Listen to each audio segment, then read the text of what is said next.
যাদেরকে এই জুলাই অভ্যুত্থানের মাধ্যমে, বিপ্লবের মাধ্যমে তাদেরকে এই দেশ ছেড়ে পালাতে আমরা বাধ্য করেছিলাম। এই ক্যাম্পাসকে আমরা ছাত্রলীগ মুক্ত করেছিলাম, সন্ত্রাস লীগ মুক্ত করেছিলাম। সেই ক্যাম্পাসে আবারও ছাত্রলীগের অপতৎপরতা আমরা লক্ষ্য করেছি।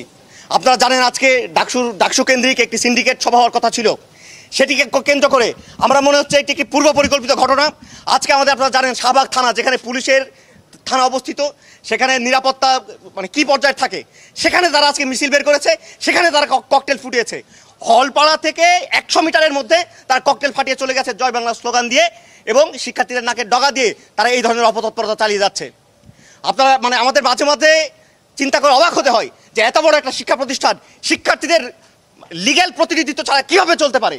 যারা আজকে ডাকসু চায় না, আমরা বলতে চাই তারা মূলত ডাকসুকে ভয় পায় না, তারা শিক্ষার্থীদেরকে ভয় পায়। আর যারা শিক্ষার্থীদেরকে ভয় পায় তাদেরকে বলতে চাই আপনারা ভুল সিদ্ধান্ত নিয়েছেন, আপনারা ভুল পথে হাঁটছেন। বাংলাদেশে যদি রাজনীতি করতে হয়, জুলাই পরবর্তী রাজনীতি হবে শিক্ষার্থী বান্ধব রাজনীতি। কারণ আপনাদের মনে রাখতে হবে, দলের চাইতে দেশ বড়, এবং দেশকে যারা এগিয়ে নিয়ে যাচ্ছে সম্মুখ ভাগ থেকে, তারা হচ্ছে এই সাধারণ শিক্ষার্থীরা।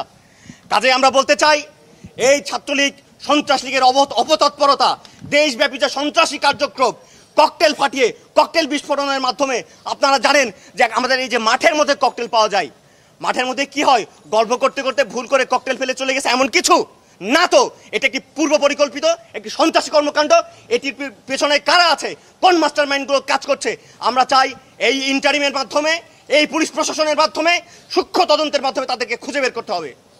জুলাই পরবর্তী সময়ে এই স্থির শান্ত আমাদের সুন্দর ঢাকা বিশ্ববিদ্যালয়কে কারা ফের অস্থিতিশীল করতে চায়, কারা ডাকসু বানচাল করতে চায়, তাদের উদ্দেশ্য কি, এগুলো আমাদেরকে বের করতে হবে। এবং এই সময়, এই পরিস্থিতিতে যদি ডাকসু না হয়, আর কোনোদিন ডাকসু হবে বলে আমাদের মনে হয় না।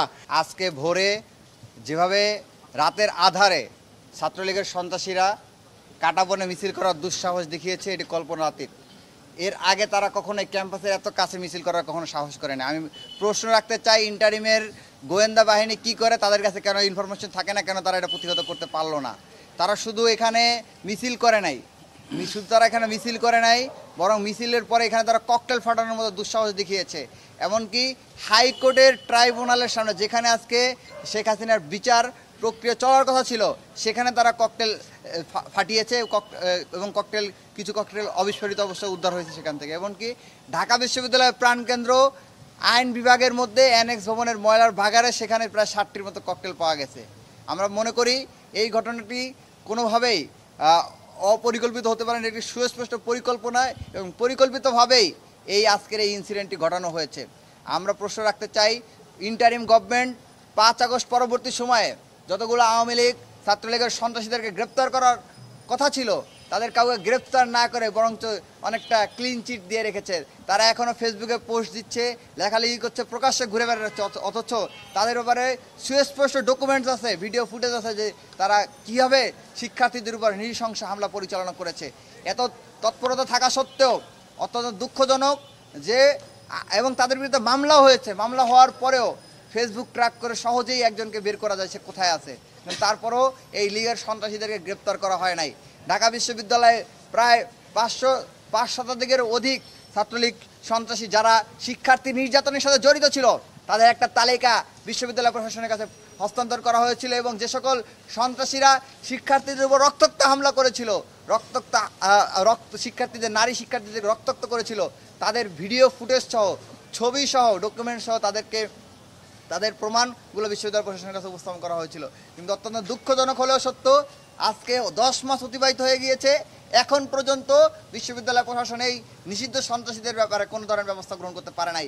মাত্র 120 জনের কাছাকাছি নাম কস্ত একটা তালিকা করে তাদেরকে আপনার সাময়িক বহিষ্কার করেছে, অথচ কথা ছিল যে 7 মাস বা 2 মাস, প্রথম মাসের মধ্যে এই বিচারটা সম্পূর্ণ করা হবে। কারণ সবগুলো তো ভিজুয়াল আছে, ডকুমেন্ট আছে, এবং ভিডিও ফুটেজে দেখা গেছে কারা গুলি চালিয়েছে, কারা রামদা দিয়ে, চাপাতি দিয়ে হামলা করেছে, কারা হকি স্টিক দিয়ে হামলা করেছে শিক্ষার্থীদের উপরে। সুস্পষ্ট প্রমাণ থাকা সত্ত্বেও বিশ্ববিদ্যালয় প্রশাসনের মধ্যে কোনো ধরনের আমরা দায়িত্বশীল আচরণ আমরা দেখতে পাচ্ছি না, বরং দায়িত্ব পালনের ক্ষেত্রে বড় ধরনের গাফিলতি এবং গড়িমসি লক্ষ্য করছি।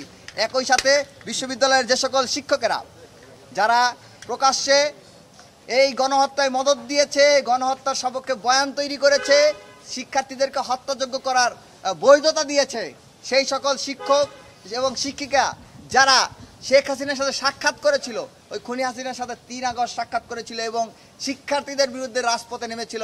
রাজু ভাস্কর্য আওয়ামী লীগের সমর্থনে, আওয়ামী লীগের গণহত্যার সমর্থনে মানববন্ধন করেছিল এবং যারা প্রকাশ্যে ফেসবুকে লেখালেখি করেছিল তাদের ব্যাপারে বিশ্ববিদ্যালয় প্রশাসন আজ 10 মাস হয়ে গেলেও তাদের কারো বিরুদ্ধে কোনো ব্যবস্থা গ্রহণ করে নাই।